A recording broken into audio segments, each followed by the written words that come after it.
আমি ঢাকা বিশ্ববিদ্যালয়ের সূর্যসেন হলে ছাত্র ছিলাম। আমি যখন সূর্যসেন হলে পড়ি, আমাদের একজন নাইট গার্ড ছিল, আমাদের মামা ডাকতাম, নাইট গার্ড ছিল। তিনি সারা রাত ধরে ডিউটি দিতেন, সকালে পিঠা বিক্রি করতে। তো আমি বললাম, মামা আপনি সারা রাত ধরে ডিউটি দেন, সকালে আবার পিঠা বিক্রি করেন, আপনি ঘুমান কখন?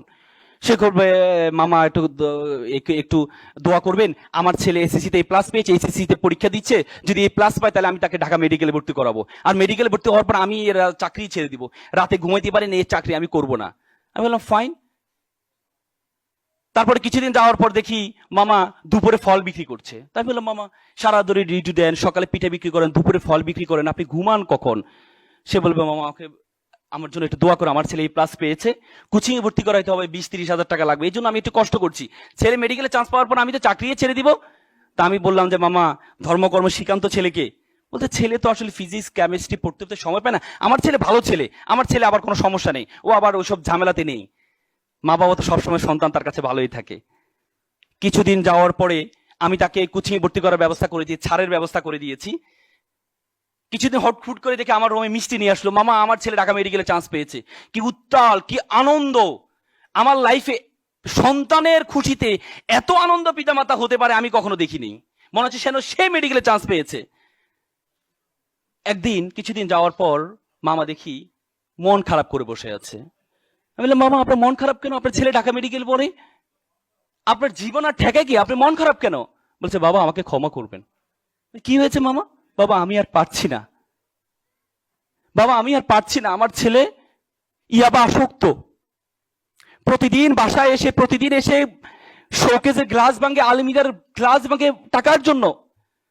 বাবা আমি বিশ্বাস করেছিলাম আমি যখন অসুস্থ হব আমার ডাক্তার ছেলে আমাকে সুস্থ করবে, আজকে আমি সুস্থ মানুষকে আমার ছেলে অসুস্থ বানিয়ে দিচ্ছে। এমন ডাক্তার ছেলে তো আমি চাইনি।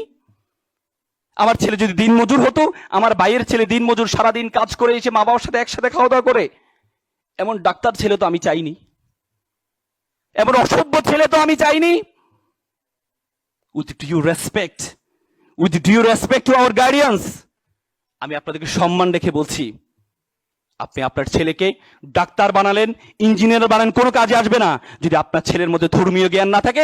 এই ছেলে ভয়ঙ্কর আকার ধারণ করবে, ভয়ঙ্কর আকার ধারণ করবে। স্টিমলি হিল ইংল্যান্ডের শিক্ষা কমিশনের চেয়ারম্যান ছিল। ইংল্যান্ডের শিক্ষা ব্যবস্থায় 40 বছর কোনো ধর্ম ছিল না।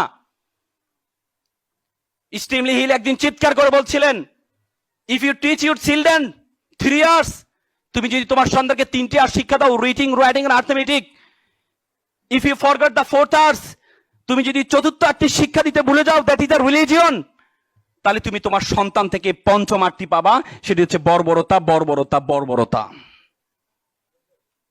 ধর্ম আপনাকে শিখাবে।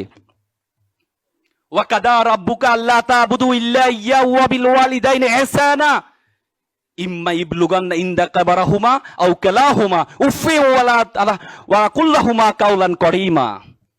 তোমরা মা বাবার সাথে উফ শব্দটি পর্যন্ত ব্যবহার করো না, উফ শব্দটি পর্যন্ত ব্যবহার করো না। ওয়াকফিদ লাহুমা জানাউ যুলা মিনার রাহমা ওয়া কুল রাব্বিরহামহুমা কামা রাব্বায়ানি সাগীরা।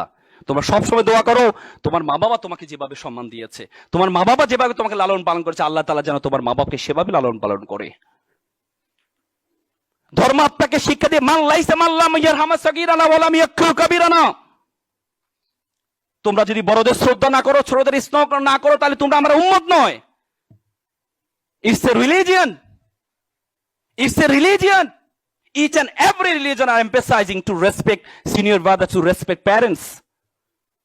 অত সৈন্য হকিল কামরূপ রহিত কপতগিনী নির্বিষ্টাহ দলবগ পিঙ্গ কদলি কুঞ্জ প্রমোদ মানরা মাচ্ছন্নয় পহিত প্রকৃতি বিলক্ষণী কন্যা ক্রম গ্রহিত।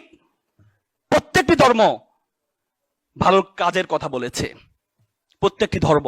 সুতরাং আমি আপনাদের প্রতি অনুরোধ থাকবে, আপনি আপনার সন্তানকে ধর্ম শিক্ষা দিতে ভুলে যাবেন না। আপনি ইংরেজি প্রাইভেট পড়াবেন, ফিজিক্স কেমিস্ট্রি প্রাইভেট পড়াবেন, সাথে সাথে 5,000 টাকা খরচ করে ধর্ম শিক্ষাটা দিবেন।